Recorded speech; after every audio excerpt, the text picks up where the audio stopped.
little longer with his sick friend, then kissed him tenderly and went away. Towards evening, the young lead, Brahma Glinsky, ran in to see Shiptsov. The gifted actor was wearing a pair of prunella boots, had a glove on his left hand, was smoking a cigar, and even smelt of heliotrope, yet nevertheless he strongly suggested a traveller cast away in some land in which there were neither baths nor laundresses nor tailors. "I hear you're ill," he said to Shiptsov, twirling round on his heel. "What's wrong with you? What's wrong with you, really?" Shiptsov did not speak nor stir. "Why don't you speak? Do you feel dizzy?"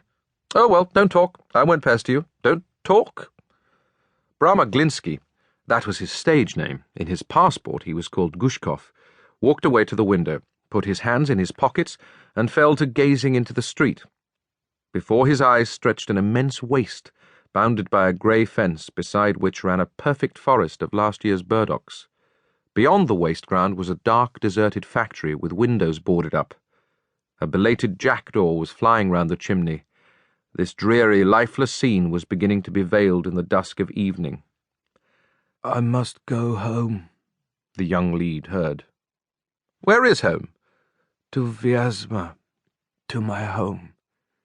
"It is 1,000 miles to Vyazma, my boy," sighed Brahma Glinsky, drumming on the window pane. "And what do you want to go to Vyazma for?" "I want to die there." "What next now? He's dying. He's fallen ill for the first time in his life, and already he fancies that his last hour is come. No, my boy, no cholera will carry off a buffalo like you. You'll live to be 100. Where's the pain?" "There's no pain, but I feel..." "You don't feel anything. It all comes from being too healthy. Your surplus energy upsets you.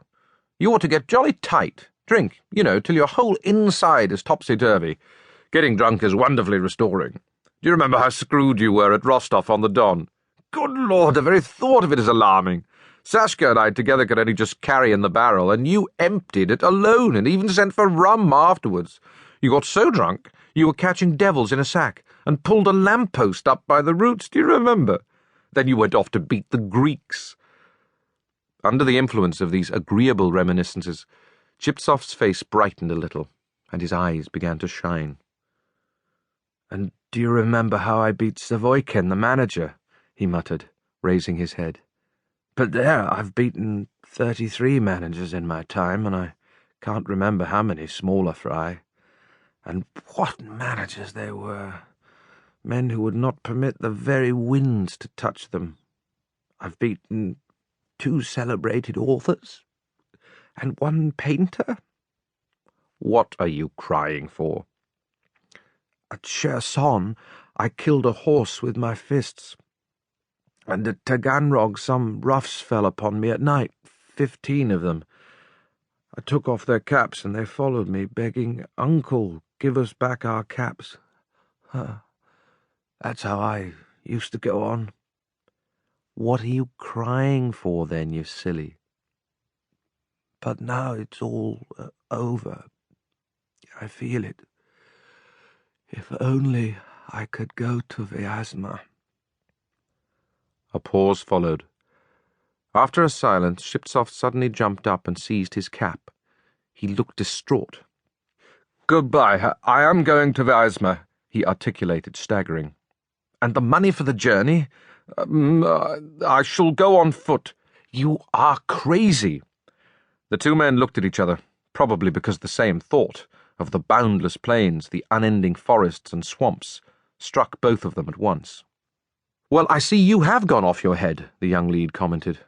"I'll tell you what, old man, first thing go to bed, then drink some brandy and tea to put you into a sweat, and some castor oil, of course.